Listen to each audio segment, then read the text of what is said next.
السلام عليكم ورحمة الله وبركاته. ازيكم اولى ثانوي؟ عاملين ايه؟ يا رب تكونوا بألف خير. معاكم دكتورة مها منصور، والنهاردة ان شاء الله هنحل مع بعض تقييمات الاسبوع السابع في مادة الانتجريتد ساينس فيرست ترم 2025 2026. يلا بينا نتوكل على الله ونشوف الأسئلة بتاعتنا عبارة عن ايه. طيب هنا بيقول لي question number 1 it choose the correct answer.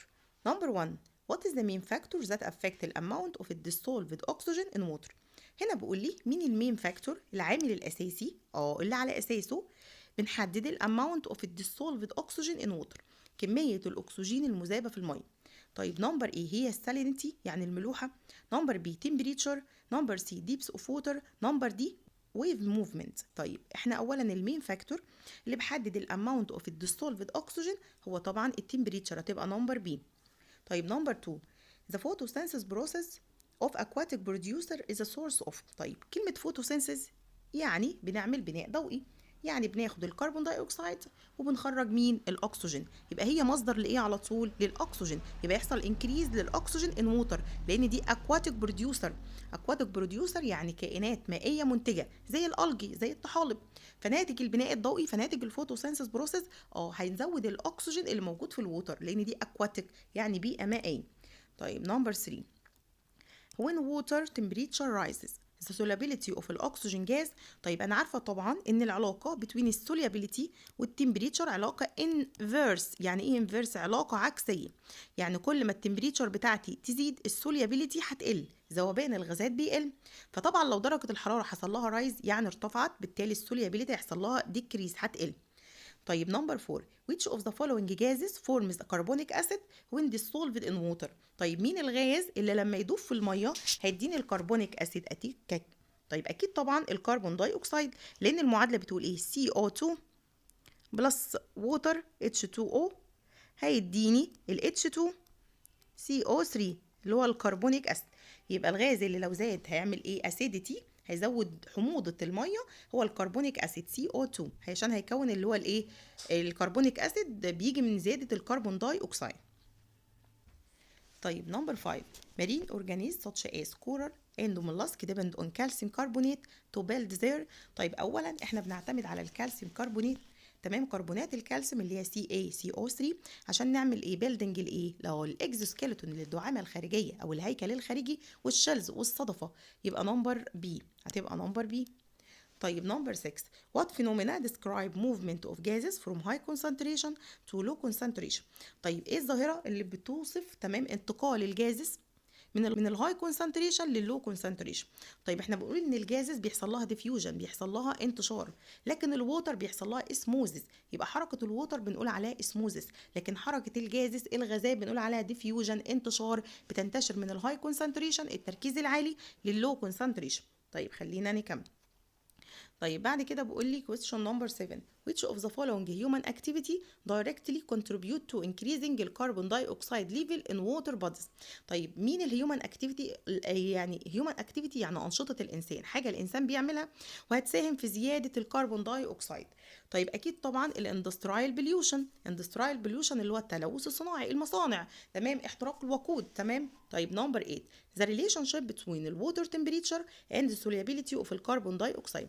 انا قلت لكم ان في علاقه ما بين درجه الحراره والسوليابيليتي، والعلاقه دي انفيرس. انفيرس يعني علاقه عكسيه، كل ما التمبريتشر بتزيد السوليابيليتي بتقل، يبقى انفيرس. طيب نمبر 9 in marine organism the symbol CaCO3 represent. طيب ال CaCO3 كالسيوم كربونات، كالسيوم كربونات، كالسيوم كربونات CaCO3. نمبر 10 the atmosphere is the main source of which gases dissolve in water. تمام. طيب مين المصدر الاساسي؟ اكيد للاكسجين، ما هو بيحصل تبادل للغازات between الاتموسفير، تمام كده، والغازات اللي بيحصل لها dissolving in water. طيب خلينا نكمل. طيب بولي بعد كده نمبر 11 in artificial lake a massive fish kill was observed on a very hot sunny day which is the most likely scientific explanation. يعني بيقول لي لقينا massive fish يعني سمكة كبيرة، تمام كده، في بحيرة صناعية كل يعني اتقتلت او ميته في اللي هي الهوت ساني دايز، في الايام اللي يا ولاد اللي هي ايه مشمسه ودرجه الحراره عاليه. خلاص احنا عرفنا طالما هوت ساني يعني التمبريتشر مرتفعه، يعني الديسولفد اكسجين الاكسجين المذاب اكيد هيقل لان درجه الحراره مرتفعه. ما انا عارفه ان ما بينهم علاقه عكسيه، كل ما يزيد التمبريتشر كل ما نسبه الاكسجين الدايب في قلب الميه هيقل. تمام كده؟ يبقى هو على طول حصل ايه شارب ديكريز في الديسولفد اكسجين ديو تو هاي تمبريتشر، ان الاكسجين قل، حصل اختناق ان الاكسجين قل لان التمبريتشر بتاعتي ارتفعت. وانا عارفه ان العلاقه ما بين السوليابيليتي والتمبريتشر علاقه انفيرس، كل ما التمبريتشر بتزيد كل ما السوليابيليتي بتقل. طيب نمبر 12، if a large amount of algae is planted in a fish pond how will the concentration of the dissolved oxygen it changed over 24 hours day and night. هنا بقول لي لو انا عندي كميه كبيره جدا من الالجي وموجوده في فيش بوند في مزرعه سمك يعني. طيب قال لي تركيز يا ولاد الديسولفد اكسجين، تركيز الاكسجين الزايد في الميه على مدار 24 ساعه. طيب ما هي الالجي هتعمل فوتوسينثيس لانها بروديوسر، كائنات منتجه، فبالتالي الاكسجين هيزيد بالنهار وهيقل طبعا بالليل، لان بالنهار انا بعمل فوتوسينثيس، لكن بالليل الاكسجين بيقل لان مفيش فوتوسينثيس. يبقى على مدار 24 ساعه كميه الاكسجين هتزيد at day ويحصل لها decrease at night، تزيد بالنهار وتقل بالليل. طيب بعد كده بيقول لي some coral reef suffer from the phenomena known as bleaching which is related to increase in ocean acidity. What is the direct cause of this phenomena؟ طيب احنا عندنا ظاهرة كده اسمها ابيضاد الشعب المرجانية bleaching of الكورال reefs. يعني ايه؟ بيحصل لها بيضاد وبتطرد يا ولاد كل الاسماك وكل حاجة موجودة جواها نتيجة ارتفاع في درجة الحرارة او الاسيديتي، يعني الحموضة زادت. تمام كده؟ طيب ما احنا عارفين ان الاسيديتي امتى بتحصل؟ نتيجة ارتفاع الكربون داي اوكسيد. ما هو لما ثاني اكسيد الكربون بيزيد بيتحد مع الووتر، تمام كده، او بيدوب في الميه بزياده وكل حاجه اسمها الكربونيك اسيد، فبيزود الاسيديتي. يبقى السبب الاساسي انكريز ديسوشيشن اوف الكربون داي اوكسيد، فبيكون الكربونيك اسيد. لما يزيد الكربون داي اوكسيد هيزود الاسيديتي، هيزود الحموضه. تمام؟ فيحصل بليتشنج للكورال ريف، ابيضاد الشعب المرجانيه، يعني هتموت بمعنى اصح. طيب خلينا نكمل. طيب بعد كده بقول نمبر 14 in an experiment tap water was boiled and then cooled fish placed in it. تمام كده died this due to. بقول يا ولاد في تجربة ما جبنا تاب ووتر وغليناها، يعني مية حنفية وغليناها وبعد كده بردناها. تمام. طيب قال لي لما حطينا السمكة جواها ماتت. طب ايه اللي حصل؟ ما انت لما غليتها قللت الاكسجين الزايد في قلب المية، انت كده دمرت، مفيش اكسجين يا جماعه، مفيش اكسجين. تمام. فبالتالي نتيجه الغليان انت رفعت درجه الحراره فكميه الاكسجين قلت، فبالتالي السمكه لازم تموت. هتبقى نتيجه اللي هي الايه الاكسبالشن اوف الديسولفد جازز سبيشالي اللي هو الاكسجين ديورنج البويلنج، وانت بتغلي دمرت الاكسجين الزايد في قلب الميه، فبالتالي هتتخنق هتموت. طيب نمبر 15 how can a factory dumping organic waste into river affect the dissolved oxygen concentration. ازاي الفاكتوري اللي هي لما بيعمل دامبنج اللي هي الاورجانيك ويست في الريفر بيأثر على الديسولفد اوكسجين كونسنتريشن. طيب نمبر ايه؟ الويست انكريز الووتر تمبريتشر which decrease الاكسجين ليفل. طيب الويست دايركتلي كونسيوم الاكسجين ثرو كيميكال رياكشن. نمبر سي ويست بروموت بكتيريال جروث ذات كونسيوم الاكسجين ديو تو decomposition. ولا الويست بريفنت sunlight from reaching the water which reduce الفوتوسينثيز and الاكسجين برودكشن. اولا انت لما بترمي اورجانيك ويست في الريفر اولا انت كده هتعزز البكتيريا الجروث، نمو البكتيريا، فالبكتيريا دي لما تكبر هتستهلك الاكسجين الدايب في قلب الميه، صح ولا لا؟ فبالتالي هيحصل مشكله. طيب خلينا طيب بعد كده بيقول لي number 16 in cold region water is richer in dissolved oxygen compared to tropical warm region. What is the biological result of this difference؟ طيب بيقول لي انا عارفه ان الاماكن البارده او درجه الحراره المنخفضه معدل ذوبان الغازات بيبقى ازيد من التروبيكال ريجن اللي هي الاماكن اللي هي قريبه من خط الاستواء. طيب ده هيفرق في ايه؟ اكيد طبعا الكولد ريجن الاماكن البارده هتعمل سبورت، هتدعم larger and more active marine life، لان انت عارف طبعا ان كل ما بيزيد معدل الغازات الدايبه في قلب الميه بالذات الاكسجين، تمام، انا كده بعدل الميتابوليزم او بزود معدل الميتابوليزم، معدل الايض، فالحيوانات بيبقى عندها كميه طاقه كبيره، يعني بتبقى اكتف بمعنى اصح. طيب بعد كده number 17 which of the following best describe the dual effect of increasing the carbon dioxide in water on organism with calcareous structure. طيب احنا عارفين ان لما الكربون داي اوكسيد بيزيد تمام كده. بيعمل ايه يا ولاد؟ بيزود الاسيديتي.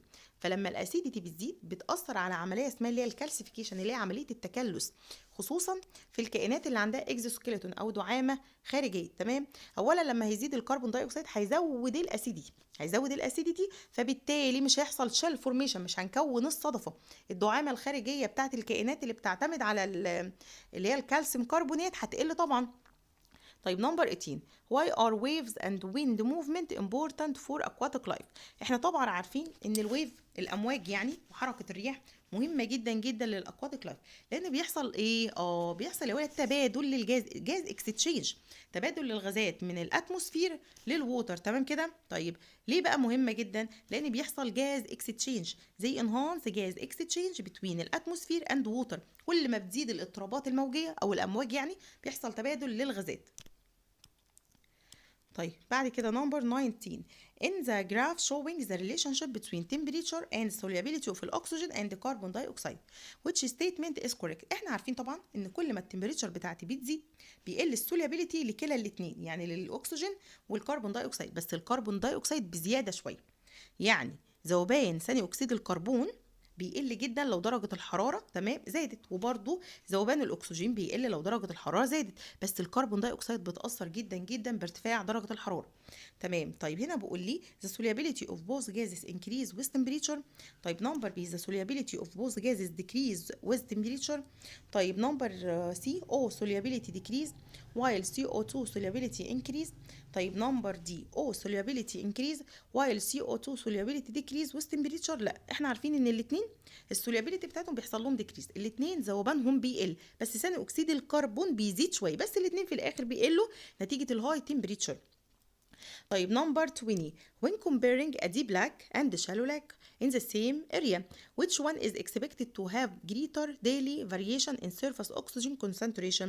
بقول لي which one يعني مين فيهم تتوقع فيها يبقى فيها greater daily variation، فيها تنوع رهيب during اللي هو الدي يعني بالنهار بمعنى اصح في السيرفاس اوكسجين كونسنتريشن. اكيد الشالو لاكس، لان انا عارفه كل ما بيزيد الدبس، كل ما بيزيد العمق، كل ما بيقل يا اولاد اللي هو الديسولفد اوكسجين، كميه الاكسجين الزايد في قلب الميه. طيب بعد كده number 21. a dense fish farm was established in a closed pond which of the following measure is most important for maintaining fish survival؟ عملنا بحيره صناعيه كده closed pond، تمام كده، يعني بركه مغلقه. تمام. طيب هنا بقول which of the following measure، اي القياسات very important مهمه جدا عشان الفيش سرفايفر، عشان حياه السمك. تمام. طيب اولا حاجه مهمه جدا جدا ان انت تعمل انستيلنج اللي هي الاريشن بامب، اللي هي الاير بامب، مضخات الهواء اللي هي تزود الديسولفد اوكسجين. تمام كده ميكانيكالي. انت اصلا عايز الكائنات الحيه دي تبقى نشيطه ويبقى عندها كميه كبيره جدا من الطاقه. طيب زود مضخات الهواء اللي هتزود نسبه الاكسجين نسبه الاكسجين الدايب في قلب الميه.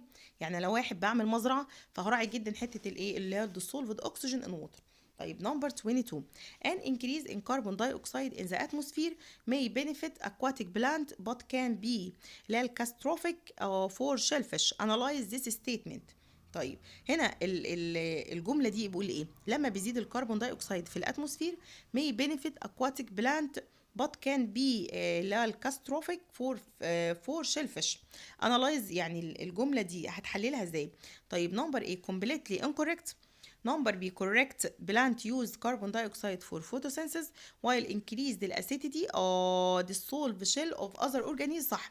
الجملة الأولى والتانية الاتنين يعتبروا correct، الاتنين يعتبروا جمل صحيحة، لأن طبعا كل ما الكربون داي أكسيد بيزيد في الأتموسفير مهم جدا للأكواتيك بلانت، خصوصا لو هما كائنات بروديوسر يعني بيعملوا فوتوسينثيز بروسيس، فهم محتاجين الكربون داي أكسيد. بس الكربون داي أكسيد لو زاد قوي هيأثر عملية اللي هي الايه الكالسيفيكيشن، عملية التكلس، تكون الشل، تكون الاكزو سكيلتون، لأن الأسيديتي هنا بتزيد. تمام. طيب خلينا نكمل. بعد كده بقول لي 23. in a balanced aquatic ecosystem how do carbon dioxide level change between day and night؟ في البالانسد aquatic system ازاي مستوى ثاني اكسيد الكربون بيحصل له تشينج، بيتغير في الدي والنايت. طالما قال لي دي ونايت يبقى بيتكلم على الفوتوسينثيز بروسيس، لان انا عارفه during day بالنهار بيحصل ايه؟ فوتوسينثيز، فهيقل الكربون داي اوكسيد، وبالليل هيزيد الاكسجين. تمام تمام. يبقى هيحصل ديكريز during day، هيقل بالنهار عشان عمليه الفوتوسينثيز ايه بروسيس، وهيزيد بالليل عشان عمليه التنفس، عشان عمليه الريسبيريشن. ده الطبيعي. طيب نمبر 24، if we have two identical water tank، لو احنا عندنا 2 تانك، تمام، one with fresh water and one with salt water.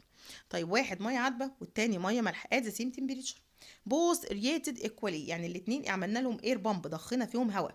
in which tank will dissolved oxygen be higher، يعني في انهي واحد فيهم هيبقى الديسولفد اوكسجين، الاكسجين ازاي في قلب الميه اكتر؟ اكيد طبعا طبعا في الفريش ووتر، لان الميه المالحه بيقل فيها معدل الذوبان. يبقى اولا هتبقى يا ولاد فين حته؟ هتبقى في الفريش ووتر، لان السوليابيليتي بيحصل لها ايه؟ انكريز يا ولاد، انكريز.